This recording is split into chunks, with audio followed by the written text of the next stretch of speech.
এই পৃথিবী প্রথম কিংবা শেষ জগৎ নয়। এই পৃথিবী জগতের ধারাবাহিকতা একটা জগৎ, প্রথম কিংবা শেষ নয়। প্রথম জগৎ হলো রূহের জগৎ, আলমে আরওয়াহ। সেই কথাগুলো আমাদের হয়তো মনে নাই, মনে থাকার কথা নয়। আল্লাহ তাআলা তার রাসূল সেই কথাগুলো আমাদেরকে স্মরণ করিয়ে দিয়েছেন।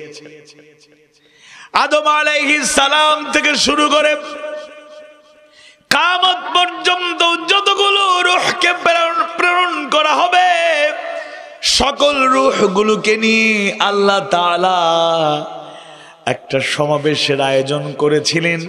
সেই রূহের জগতে আল্লাহ তাআলা আমাদের উদ্দেশ্যে কথা বললেন, প্রশ্ন করলেন, আলাস্তু বিরব্বিকুম, আমি কি তোমাদের রব নই? ক্বালু, সবাই সমস্বরে বলেছিলাম, বালা, অবশ্যই আপনি আমাদের রব। শাহিদনা, আমরা সাক্ষ্য দিচ্ছি। সুবহানাল্লাহ। রূহের জগতের পরে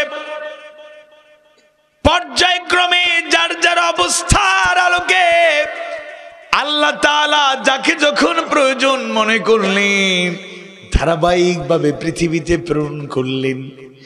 দুনিয়ার জগতে আসার আগে, দুনিয়ায় আসার পরেই ছোট্ট আর একটা জগতে আমরা কয়েকটা মাস ছিলাম, মায়ের রেহেমে ছিলাম, আলমে আরহাম। ওইটা হলো রেহেমের জগৎ, মায়ের গর্ভে আমরা ছিলাম। আল্লাহর সৃষ্টির কুদরত, মায়ের গর্ভে এক পর্যায়ে আমাদেরকে জীবন সঞ্চার করলেন, রূহ ফুঁকে দিলেন, জীবিত যিনি করলেন। আওয়াজ বাড়িয়ে বলুন তো তিনি কে? খেয়াল করে শুনুন, গুরুত্বপূর্ণ কথা। যারা গর্ভবতী নারী, মুমিনা নারী, সন্তানটা যেন সুন্দরভাবে স্বাভাবিকভাবে দুনিয়ার আলো দেখতে পারে, সেজন্য তার মা হিসাবে গর্ভে থাকাকালীন সময়ে মা কত সতর্কতা অবলম্বন করে, কত সতর্কতার সাথে তাকে টেক কেয়ার করে। যদি সন্তানের কোনো ক্ষতি হয়ে যায়, আবার গর্ভে ধারণ করতে গিয়ে জনম দুঃখিনী মা এমন কষ্ট করেছে, সেই কষ্টগুলো হয়তো ছোট শিশুরা বুঝবে না, কিশোররা বুঝবে না, সেই যুবকও ভালো করে বুঝবে না, যে এখনো বিয়ে করে নাই, নিজে বাবা হয় নাই, সে উপলব্ধি করতে পারবে না। কিন্তু যেই যুবক বিয়ে করার পরে বাবা হয়েছে, সেই যুবক তার স্ত্রীকে অসুস্থ অবস্থায় কাছ থেকে দেখার কারণে সন্তানকে গর্ভে ধারণকালীন সময়ে তার স্ত্রী কেমন কষ্ট করে, সেই কষ্টটা স্বামী হিসেবে কিছুটা অনুভব করে। যুবক নিজে বাবা হবে, তার স্ত্রীর গর্ভে তার সন্তান, নিজে দোয়া করে, স্ত্রীও দোয়া করে, আর দুজন মিলে সতর্কতার সাথে সন্তানটাকে লালন পালন করতে চায়। স্বামী হিসাবে স্ত্রীর ঠিক মতো খেদমত করে খোঁজ খবর রাখে, অসুস্থ হয়ে যায় কিনা সুস্থ রাখার জন্য চেষ্টা করে, খিদমত করে, যখন যেটা প্রয়োজন সেটা সে সহযোগিতার মাধ্যমে সাপোর্ট দিয়ে থাকে। ইমানদার ভাইয়েরা, এই কথাই সত্য। আল্লাহ যাদের হায়াত তাইয়্যিবা দান করেন, যাদেরকে কবুল করেন, সেই সন্তানগুলো গর্ভ থেকে দুনিয়ার আলো দেখে বেঁচে থাকে। আমরা যারা এখনো বেঁচে আছি তার বাস্তব প্রমাণ। কিন্তু এমন অনেক কষ্টের কথা স্বামী স্ত্রী জানেন, বাবা মা জানেন, যেটা আল্লাহ ছাড়া দুনিয়ার অন্য কেউ হয়তো জানে না। কারণ কত সন্তান নীরবে নিভৃতে দুনিয়ার আলো দেখার আগে মায়ের গর্ভে পৃথিবী থেকে বিদায় হয়, বলেন ঠিক কিনা? প্রত্যেকটা স্টেপ, প্রত্যেকটা পদক্ষেপ, প্রত্যেকটা ধারাবাহিকতা চ্যালেঞ্জিং ছিল। অনেক সন্তান মায়ের গর্ভ থেকে ওই জায়গা থেকে বিদায় নিয়ে নেয়, দুনিয়ার আলো দেখার সুযোগ পায় না, ওই জগৎ থেকে তার বিদায় হয়ে যায়। আর আমাদেরকে আল্লাহ তাআলা যারা হায়াত দিলেন, হায়াত তাইয়্যিবা দান করলেন, আমরা আলমে আজসাম, আলমে দুনিয়া, এই দুনিয়ার জগতে এসেছি। আবার শুনে রাখুন, দুনিয়ার জগৎটাই প্রথম কিংবা শেষ জগৎ নয়। মৌতের মাধ্যমে, ইন্তেকালের মাধ্যমে এই দুনিয়া আমরা ছেড়ে যাব। কুল্লু নাফসিন যায়িকাতুল মাউত, প্রত্যেকটা নফসকে, প্রত্যেকটা প্রাণীকে মৃত্যুর স্বাদ আস্বাদন করতে হবে। الذي خلق الموت والحياة ليبلوكم أيكم أحسن عملا। মৃত্যু আর জীবনের বাগডোর আল্লাহ তাআলা এমনি এমনি সৃষ্টি করেন নাই, বরং পরীক্ষা করে দেখতে চান হায়াতে জিন্দেগি পার পরে কারা আমলের দিক থেকে উত্তম। সুবহানাল্লাহ। কবরের জিন্দেগি থেকে কিয়ামত পর্যন্ত আরেকটা জগৎ, আলমে বারজাখ, বারজাখের জগতে আমরা চলে যাব। আবার এই যে জালজালা, ভূমিকম্পন যখন হবে, অন্য আরো সূরাগুলো পড়লে, সূরা ইনফিতার, সূরা ইনশিকাক, এগুলো পড়লে কিয়ামত যে কত ভয়াবহ এই চিত্র আমরা দেখতে পাই। ইযা সামাউ ফাতারাত ওয়া ইযাল কাওয়াকিবু ইনতাসারাত ওয়া ইযাল বিহার ফুজ্জিরাত ওয়া ইযাল কুবুর বু'থিরাত। কি ভয়াবহ অবস্থা! সবকিছু লন্ড ভন্ড হয়ে যাবে, বিশাল পাহাড়গুলো তুলোর মতো উঠতে থাকবে, সাগরগুলো উত্তাল হয়ে ফেটে পড়বে, আকাশগুলো ভেঙে চৌচির হয়ে যাবে। আল্লাহু আকবার। সামান্য একটু ভূমিকম্প আসলেই, অল্প একটু 10 সেকেন্ডের, 12 সেকেন্ড, 15 সেকেন্ডের ভূমিকম্প আসলেই দৌড়ঝাঁপ শুরু হয়। বিল্ডিং এর 20 তলায় থাকলে মন চায় যে লাফ দিয়ে যেন বেঁচে যেতে চাই, যদি 20 তলা থেকে পড়লে বাঁচার সম্ভাবনা, আশঙ্কা বেশি না কম? কম। যদিও আল্লাহ অনেককে বাঁচায় রাখেন। জালজালা, ভূমিকম্পন যখন হবে, পৃথিবী ধ্বংস হয়ে যাবে। এরপরেই ফাইনাল ডেস্টিনেশন, চূড়ান্ত গন্তব্যে আমরা যাব। লাস্ট এবং স্থায়ী জগতের নাম হলো আলমে আখিরাত, আখিরাতের জগৎ। ওই জায়গায় দুইটা জায়গা থাকবে, একটা জান্নাত আর একটা জাহান্নাম। মাঝখানে আর কোন জায়গা আছে? ইন্নাল আবরার লাফি নাঈম, নিশ্চয়ই পূর্ণ কাজ যারা করবে তারা জান্নাতে যাব আমরা ইনশাআল্লাহ। ওয়া ইন্নাল ফুজ্জার লাফি জাহিম, আর পাপিষ্ট যারা থাকবে, ফুজ্জার পাপী যারা থাকবে, গুনাহগার থাকবে, সীমা লঙ্ঘনকারী থাকবে, জাহান্নাম ছাড়া তাদের কোনো জায়গা থাকবে না। আমরা যে আলোচনা করতে চাই সেটা হলো কিয়ামত সংঘটিত হওয়ার পরে হাসরের ময়দানে হিসেব নিকেশ শুরু হবে। সহজ না কঠিন? আওয়াজ বাড়ি বলে, সহজ না কঠিন? আল্লাহ হিসাব নিতে চাইলে হিসাব দেওয়ার কোনো ক্ষমতা আমাদের আছে। এর জন্য রাসূল একটা দোয়া শিখিয়েছেন, আল্লাহুম্মা হাসিবনি হিসাবান ইয়াসীরা, আল্লাহুম্মা হাসিবনি হিসাবান ইয়াসীরা, আল্লাহুম্মা হাসিবনি হিসাবান ইয়াসীরা। সবাই পড়ি আমিন। ওই দিন এমন পরিস্থিতি হবে, এত কঠিন সময় চলে আসবে, যেদিন আল্লাহর দয়া ছাড়া করুণা ছাড়া বান্দাদের অবস্থা অত্যন্ত নাজুক হয়ে যাবে, নিজের 3.5 হাত বডি নিজের সাথে থাকবে না, অঙ্গ প্রত্যঙ্গ গুলো আমাদের বিরুদ্ধে দাঁড়ায় যাবে। আল-ইয়াওমা নাখতিমু আলা আফওয়াহিহিম ওয়া তুকাল্লিমুনা আইদিহিম ওয়া তাশহাদু আরজুলুহুম বিমা কানু ইয়াকসিবুন।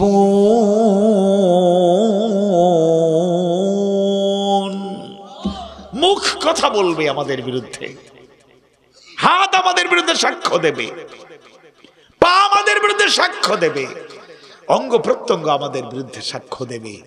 কি অবস্থা দাঁড়াবে কল্পনা করতে হবে। সূরা জিলজালের 7ম এবং 8ম আয়াতে কারিমা আল্লাহ তাআলা এটি জানিয়ে দিচ্ছেন। অনুপরিমাণ তো পুরাতন মুফাসসিরদের বর্ণনার একটা অংশ। উদাহরণ হিসেবে বলেছেন সরিষার দানা পরিমাণ ভালো কাজ করলেও সেদিন দেখা যাবে। এই দুনিয়াতে সরিষার দানা পরিমাণ ছোট কাজ যেটা আমরা করি ভালো কাজ, এটাও আমরা ওই দিন দেখব। আবার সরিষার দানা পরিমাণ ক্ষুদ্রাতি ক্ষুদ্র যে কাজটা আমরা করি সেটাও দেখার ব্যবস্থা যিনি রেখেছেন তিনি কে? আওয়াজ বাড়িয়ে বলুন কে? আর বর্তমান পৃথিবীর মুফাসসিররা ব্যাখ্যা একই, মানে সরিষার দানা পরিমাণ আগের মুফাসসিররা বলেছেন কারণ এটা ছিল সবচেয়ে ক্ষুদ্র একটা বস্তু। বর্তমান পৃথিবীতে এখন এমন যন্ত্র আবিষ্কার হয়েছে যেটা দিয়ে খালি চোখে যা দেখা যায় না, চশমা লাগিয়েও যা দেখা যায় না, অনেক ক্ষুদ্রাতি ক্ষুদ্র জিনিস দেখা যায়। এটা বাংলায় এটার নাম হলো অনুবীক্ষণ যন্ত্র, মাইক্রোস্কোপ যন্ত্র, যেটা দিয়ে অনেক ক্ষুদ্রাতি ক্ষুদ্র জিনিস, আমরা এখানে বসে আছি, এখানে হয়তো এমন ছোট ছোট প্রাণী অবস্থান করছে যেগুলো খালি চোখে চশমা দিয়ে আমরা দেখি না, কিন্তু অনুবীক্ষণ যন্ত্র দিয়ে যদি একটু আমরা দেখার চেষ্টা করি, ছোট ছোট এমন কোন প্রাণীর অস্তিত্ব হয়তো খুঁজে পাওয়া যাবে খালি চোখে কিংবা চশমা লাগিয়েও যা দেখা যায় না। সুবহানাল্লাহ। অর্থাৎ ক্ষুদ্রাতি ক্ষুদ্র যত ছোট হোক ভালো কাজগুলো দেখা যাবে, মন্দ কাজগুলো ওই দিন দেখার ব্যবস্থা করবেন কে?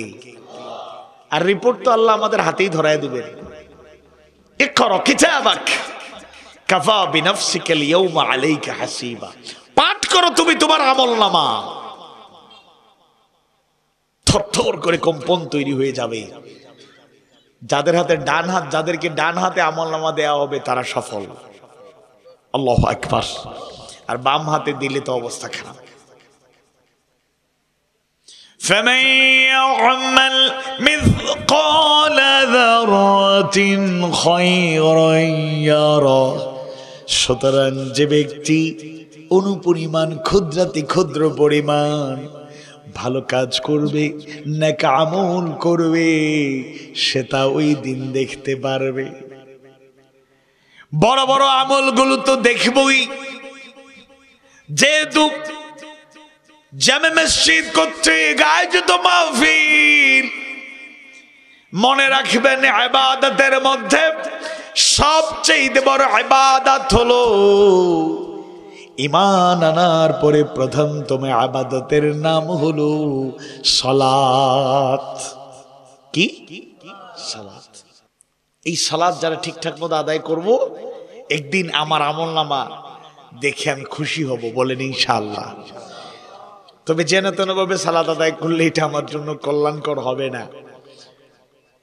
কবুল হওয়ার মতো সালাত আদায় করতে হবে। রাসূল বলেছেন সল্লু কামা রাআইতুমুনি ইউসাল্লি। সালাত আদায় করো সেইভাবে যেভাবে আমাকে আদায় করতে দেখো। সুবহানাল্লাহ। قد أفلح المؤمنون الذين هم في صلاتهم خاشعون।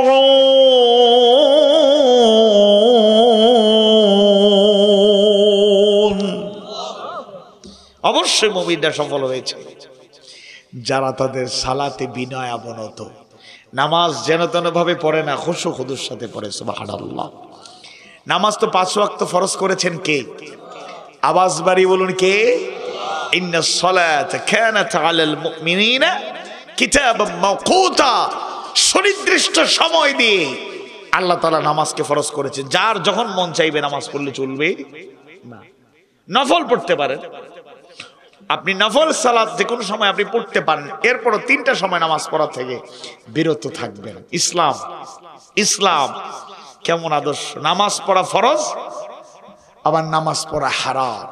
আল্লাহু আকবার বলেন। 5 ওয়াক্ত সালাত পড়া ফরজ করেছেন কে?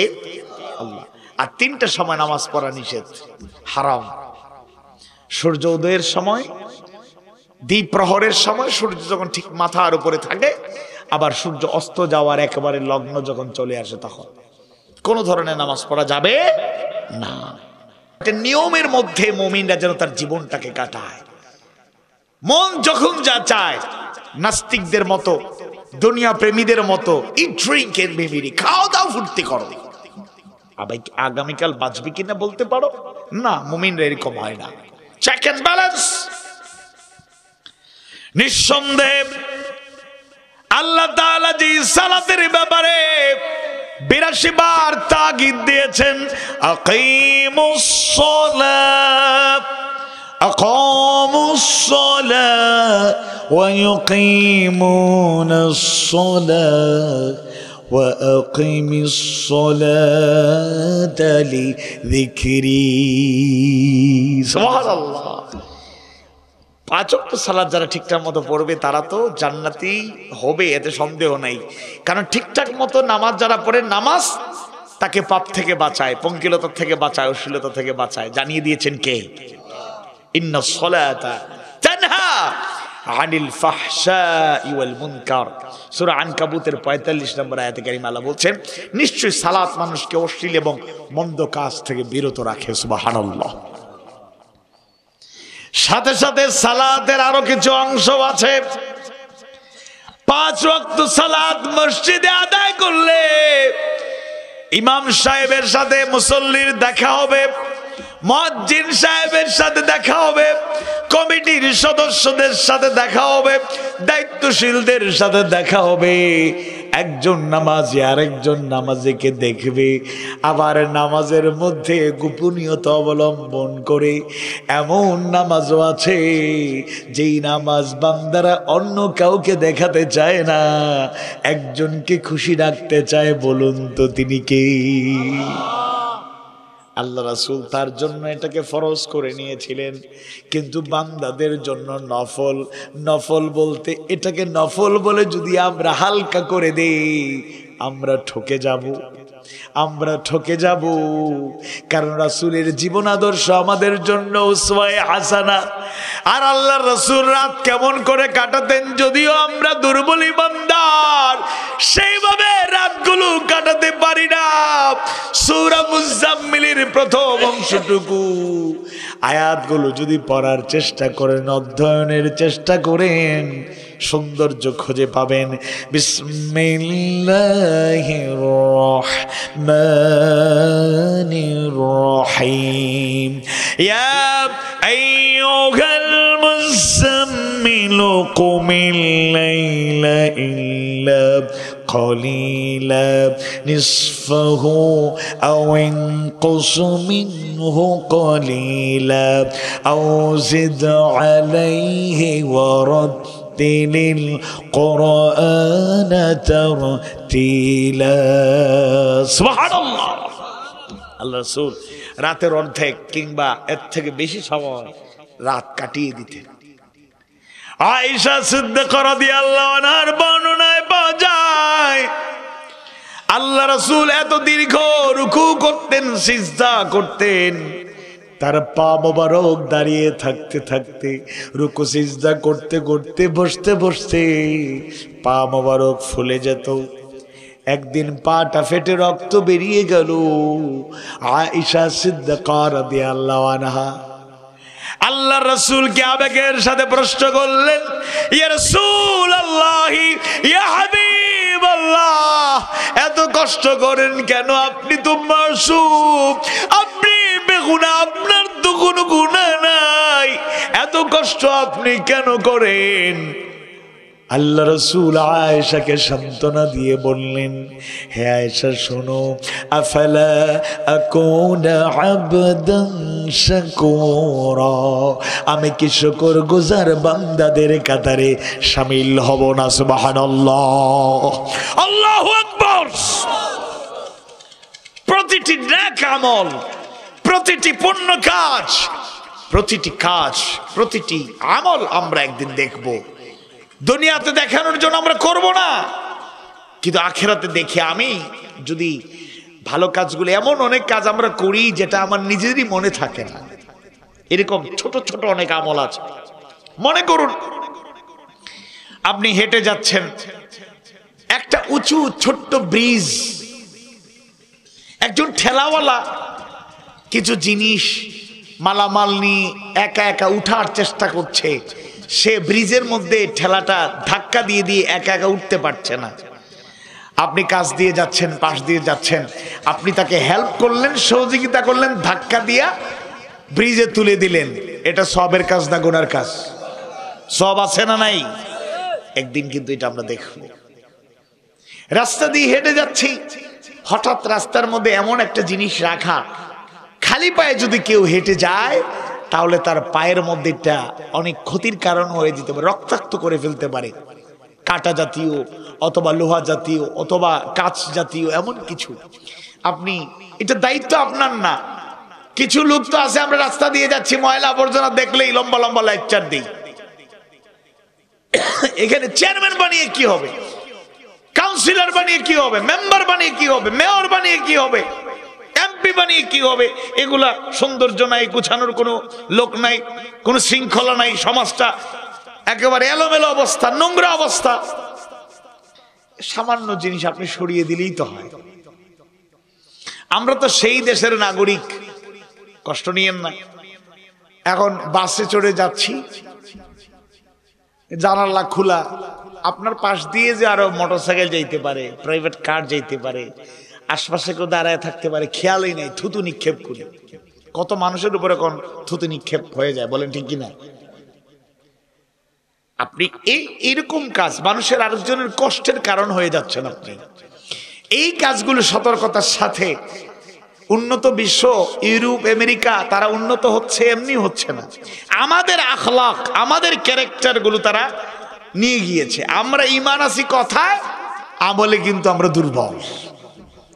এই যে টিস্যু, আপনি মনে করুন একটা জায়গায় আপনার পকেটে টিস্যু আছে, কাশি এসেছে, হাঁচি এসেছে, অথবা থুতু নিক্ষেপ করবেন, আপনি টিস্যুটা ব্যবহার করতে পারেন। থুতু নিক্ষেপ করে এটাকে যদি আপনি সুন্দর করে রেখে দেন, যখন ডাস্টবিন পাবেন, ময়লা জায়গা পাবেন বা একটা নির্দিষ্ট জায়গা পাবেন, ওই জায়গায় ফেলে দেবেন। বলেন ঠিক কিনা? আমরা এই কাজ করি না, মানুষের উপরে থুতু নিক্ষেপ করি। বমি আসলে পলিথিনের মধ্যে অনেকে বমি করে, রাস্তায় হঠাৎ করে ফেলে দেয়, কার উপরে পড়ছে কি করছে কোনো খেয়াল নেই। ছোট ছোট অনেক ভালো সতর্কতা, এটা একটা আমল। হাসি মুখে কথা বলা সুন্নত নাকি সুন্নতের খেলাফ? কাহকা হা হা হু হু এরকম আপনি না। তাবাসসুম, মুচকি হাসি দেওয়া একটা সাদাকা। সুবহানাল্লাহ। আমি কথা বলতে গিয়ে অনেকের মুখে হাসি দেখি না, মানে বুলেট মারলেও যেন হাসি আসবে না এরকম। ঠিক আছে, আপনি হাসবেন কম, কাঁদবেন বেশি, এটা ইসলামের মৌলিক শিক্ষা। আমরা হাসি বেশি, কাঁদি কম। অনেকে বলে হুজুর দোয়া করবেন তো, হৃদয়টা শক্ত, কান্না আসে না। আবার অনেকে আছে সামান্য কথাতেও চোখের পানি চলে আসে। সুবহানাল্লাহ, হৃদয়টা বিকলিত। এটা আল্লাহর খাস মেহেরবানি ছাড়া অন্য কিছু নয়। দিলটাকে নরম আল্লাহ করে দিয়েছেন, এটাও বড় একটা মেহেরবানি। দিল শক্ত হয়ে গেলে, কঠিন হয়ে গেলে, রুক্ষ হয়ে গেলে, এটা আপনার জন্য একটা নেগেটিভ বিষয়। আল্লাহ রাসূলের বর্ণনায় পাওয়া যায়, হুসনুল যন্নি মিন হুসনিল ইবাদা, সুধারণা, ভালো ধারণা, এটাও একটা ইবাদতের অংশ। জোরে কোন সুবহানাল্লাহ। মানুষের প্রতি আমাদের সুধারণা রাখা। আমরা কিন্তু শুধু কুধারণা করি। বাহ্যিকভাবে একজন লোক ক্লান্ত শ্রান্ত, আমি হাসির কথা বলছি, আমি খুব অসুস্থ, কয়েকদিন থেকে কিছুটা অসুস্থ, মনে করুন একটা সময় খুব খারাপ লাগছে, এসে বসে গেলাম, সফর করে এসে মুখ থেকে হাসি বের হলো না, মনে করেন একবার দেখেই জানালার ফাঁক দিয়ে দেখেই যে মুখে হাসি নেই, না এই লোক সুবিধার না, মুখে হাসি নেই দেখলাম, আর এই লোক যে অসুস্থ এটার খবরই নেই। একটা কথা না বলে, যাচাই বাছাই না করে আমরা কুধারণা পোষণ করি। আর আল্লাহ রাসূল বলছে সুধারণা করাটাও সুন্দর একটা ইবাদত। আল্লাহু আকবার। এই সুধারণা যে করলাম, লোকেরা মন্দ বোঝায়, মন্দ বইল না তো, এরকম আইডিয়া করে কথা বলা কেন? আল্লাহ রাসূল সাবধান করে দিয়েছেন না, আল্লাহ তাআলাও তো আয়াত নাজিল করেছেন। সুতরাং ইয়াকুম ওয়াজ্জান, সাবধান, ধারণা করা থেকে দূরে থাকো, কেননা কোন ধারণা কবিরা গুনাহ। নাউযু বিল্লাহি মিন যালিক। আরো যত সুন্দর সুন্দর কাজ আছে, প্রতিটি ছোট ছোট কাজ নিঃসন্দেহে আমাদের জন্য কল্যাণকর, অনেক কল্যাণকর, আমাদের জন্য কল্যাণ বয়ে নিয়ে আসবে, বলেন ইনশাআল্লাহ। এই জন্য ইমানদারদের উদ্দেশ্যে বলতে চাই, মুমিন মুমিনার জীবন এমন সৌন্দর্য মণ্ডিত হওয়া চাই যেন আমরা বড় যেভাবে আমল করব, নামাজ ফরজ আদায় করব, রমাদান সন্নিকটে আল্লাহ তাআলা এক মাস সিয়াম সাধনা ফরজ করলেন। ইয়া আইয়ুহাল্লাযীনা আমানু কুতিবা আলাইকুমুস সিয়ামু কামা কুতিবা আলাল্লাযীনা মিন ক্বাবলিকুম লাআল্লাকুম তাত্তাকুন। হে ইমানদারগণ, তোমাদের উপর রমজানের রোজাকে ফরজ করা হয়েছে যেভাবে পূর্ববর্তীদের উপর ফরজ করা হয়েছে, আর আশা করা যায় সম্ভবত তোমরা মুত্তাকী হবে, তাকওয়ার গুণে গুণান্বিত হবে। আল্লাহু আকবার। এভাবে ওয়াতুজ যাকাত, যাকাত দাও, এভাবে ওয়ালিল্লাহি আলান নাসি হিজ্জুল বাইতি মান ইসতাতা ইলাইহি সাবিলা, সামর্থ্যবানদের হজ করা জীবনে একটাবারের জন্য হলো হজ করা ফরজ। এইগুলো তো আদায় করবই, পাশাপাশি ছোট ছোট কথা বলতে গিয়ে, উঠতে বসতে, হাঁটতে চলতে ফিরতে আমাদেরকে সৌন্দর্য ছোট ছোট ভালো কাজ করব, বড়দেরকে সম্মান করব, ছোটদেরকে স্নেহ করব। এটা ছোট না, এটা বড় সুন্নাহ আমাল। কিন্তু এইগুলো আমরা ভুলে যাই, আমাদের মনেই থাকে না। আমার আব্বা নন ঠিক আছে, কিন্তু এলাকার আব্বার বন্ধু, তিনিও তো আমার বাবার মতো, তাকে যেভাবে সম্মান করার কথা সেভাবে আমরা সম্মান করি না।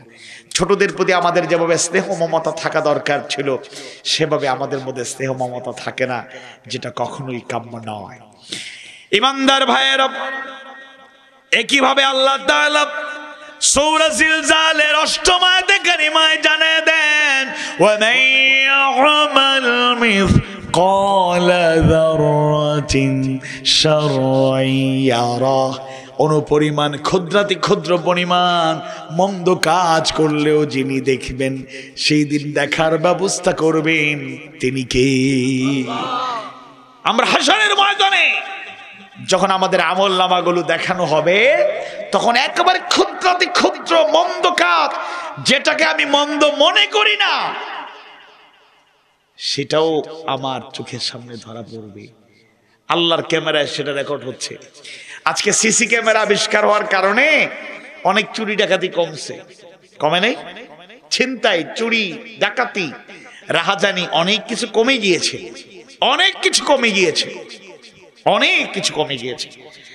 এই যে রাস্তাঘাটে চলতে ফিরতে হঠাৎ করে এই আচরণগুলা, এগুলোও কিন্তু মন্দ কাজ, এবং কোনোটা সাগীরা হবে, কোনোটা কবিরা গুনাহ হয়ে যাবে। যদি একটা মার্ডার হয়ে যেত, আপনি একটা ভালো কথা শোনার পরে আপনি বিরক্ত হয়ে কপালটা কুঁচকে দিলেন, এটা কিন্তু সুন্দর কাজ নয়। আপনার ভালো লাগে নাই, কিন্তু কথাটা যদি কোরআনের হয়, আপনার পছন্দ হয় নাই, কিন্তু কথাটা যদি হাদিস সুন্নাহর হয়, আমি অনেক জিনিস আমার খেয়াল থাকে না, কিন্তু এটা আল্লাহর ক্যামেরাতে কিন্তু ধরা পড়ছে।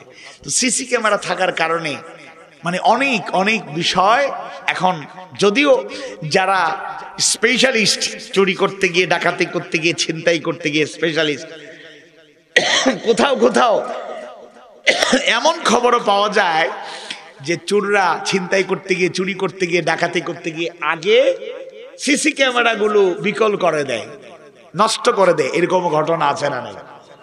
কিন্তু অন্তত পক্ষে সিসি ক্যামেরা আবিষ্কার হওয়ার কারণে লোকদের মধ্যে একটা দ্বিধা থাকে, কি অন্যায় কাজ করতে এই সিসি ক্যামেরা ধরা পড়ে যাবে।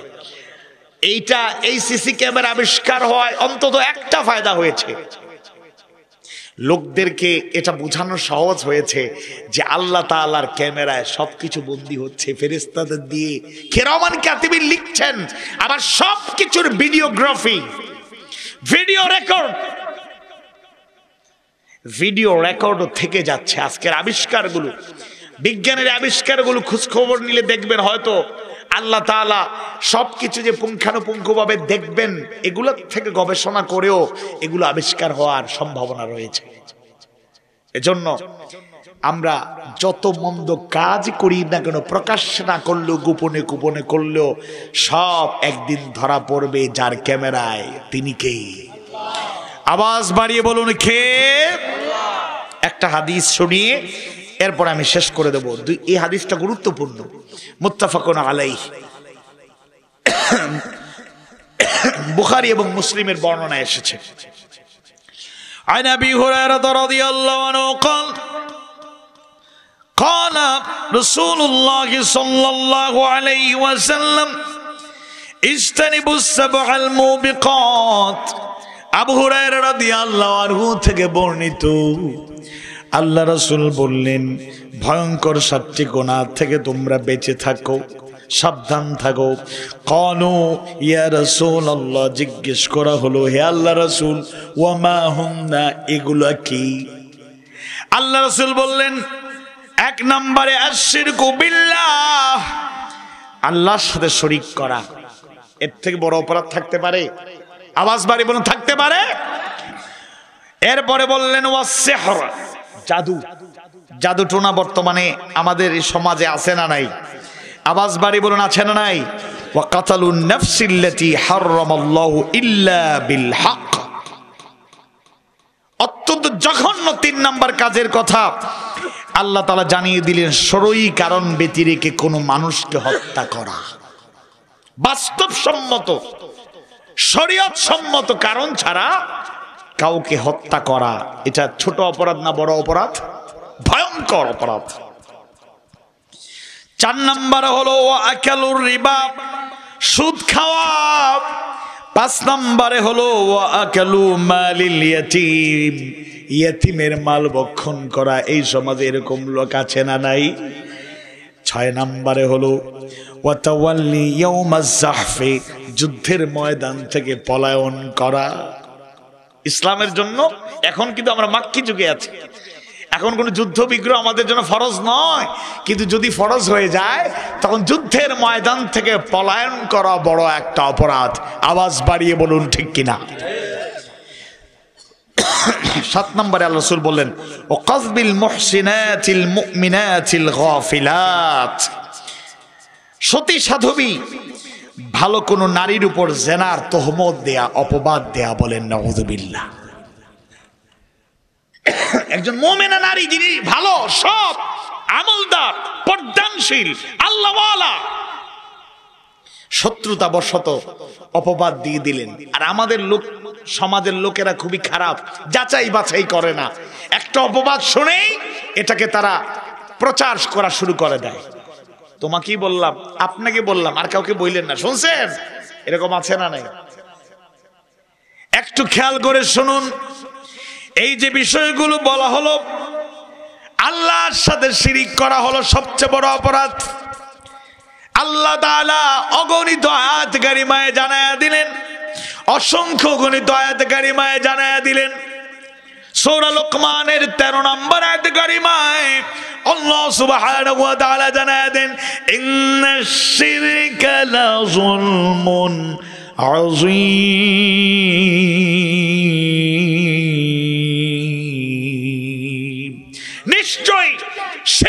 হচ্ছে সবচেয়ে বড় জুলুম।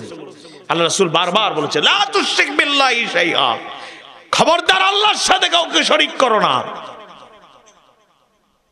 সব গুনাহ ক্ষমা হয়ে যাবে, আল্লাহ তাআলা শিরকের গুনাহ ক্ষমা করবেন না।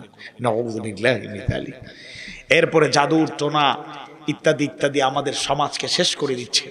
শত্রুতা বশত আমরা এই জাদু টোনার সাথে যারাই যুক্ত থাকবে এরা কুফরি করবে। কারণ যারা লেবাসধারী লোক হোক আর অন্য কেউ হোক, এগুলোর প্রয়োগ যারা করে এরা ঈমান আকীদা বিধ্বংসী কাজ করে। ঈমানদার থেকে কেউ কখনোই এর সাথে যুক্ত থাকতে পারবে? যারা করবে এমনও হতে পারে লেবাসদারি, আপনি মনে করবেন বড় আলেম পীর সাহেব অমুক তমুক, কিন্তু ভালো করে যদি বুঝার চেষ্টা করেন কোরআন হাদিস সুন্নাহর আলোকে, এই কাজগুলো করতে গিয়ে ঈমান হারা হতে হবে।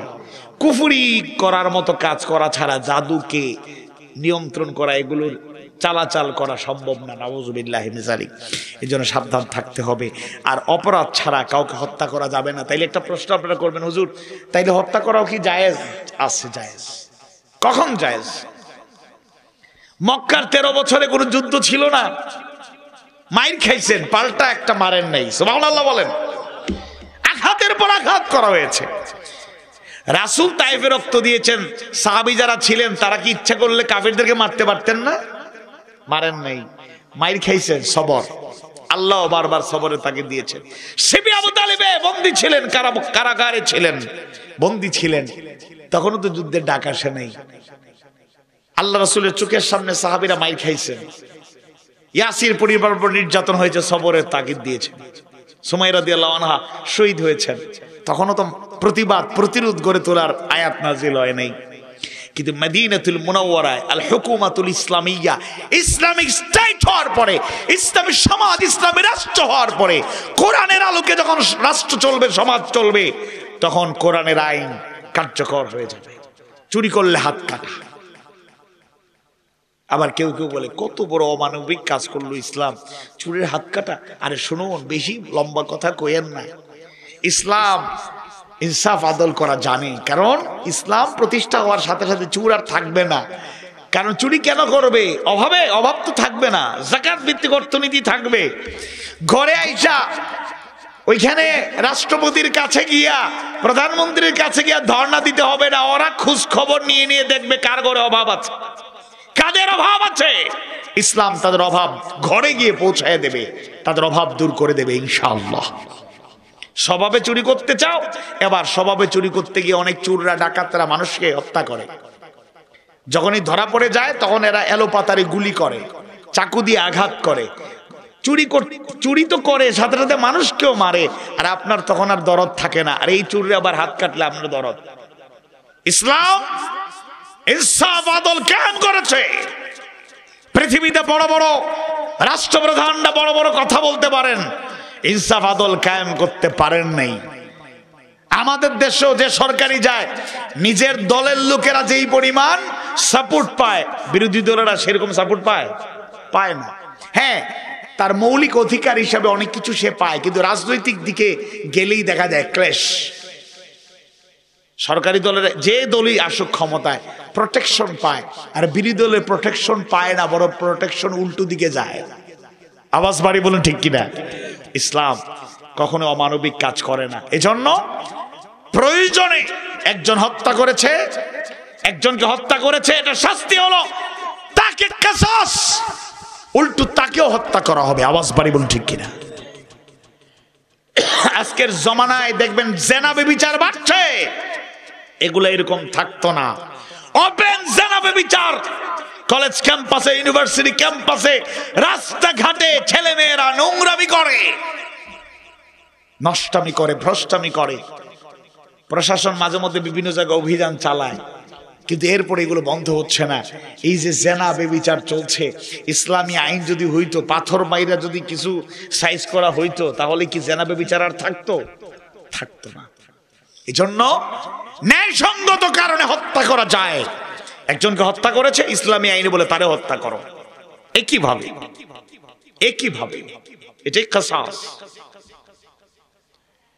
কিন্তু ন্যায়সঙ্গত কারণ ছাড়া কাউকে হত্যা করা যাবে না। আর সুদ খাওয়া হালাল না হারাম? ওয়া আহাল্লাল্লাহুল বাইআ ওয়া হারামার রিবা। আর আল্লাহ ব্যবসাকে হালাল করেছেন, সুদকে করেছেন হারাম। খবরদার, এখানে যারা আছে সুদের কারবারের সাথে বাধ্য হয়ে যুক্ত থাকতে পারি, না দেয়া দিচ্ছি এরকম না, বাধ্য হয়ে নিয়েছি এরকম হতে পারে। আল্লাহর কাছে ক্ষমা চান, ইস্তেগফার করেন, তওবা করেন। বিপদে পড়লেও আল্লাহর কাছে সাহায্য চাইবেন। সুদের কারবারে স্বেচ্ছায় জেনে বুঝে যাবেন না, কারণ সুদের অপরাধের শাস্তি, সবচেয়ে নিম্ন স্তরের শাস্তি হলো, গুনাহ হলো তার মায়ের সাথে জেনা করার সমান। নাউযুবিল্লাহ। এছাড়াও এতিমের মাল ভক্ষণ করা, এটা কখনোই কোনো মানুষ করতে পারে না। চাচা যারা আছেন, আপনার ভাই ইন্তেকাল করার পরে আপনার ভাতিজা ভাতিজিগুলো এতিম হয়ে গিয়েছে, ছলে বলে কলে কৌশলে অনেকে আত্মসাৎ করে, সম্পদ নিয়ে যায়, ঠকানোর চেষ্টা করে, অধিকার দিতে চায় না, মিথ্যা অনেক দলিলপত্র বানায় নেয়। আছে না নাই? আওয়াজ বাড়িবার আছে না নাই? আপনি কার অধিকার নষ্ট করছেন? এতিমের। সব ধ্বংস হয়ে যাবে। করবেন না। যুদ্ধের ময়দান থেকে পালানো যাবে না। আর ভালো মানুষদেরকে অপবাদ দিয়ে লজ্জা দেওয়া, অপমান দেওয়া, এটা মুমিনের বৈশিষ্ট্য হতে পারে?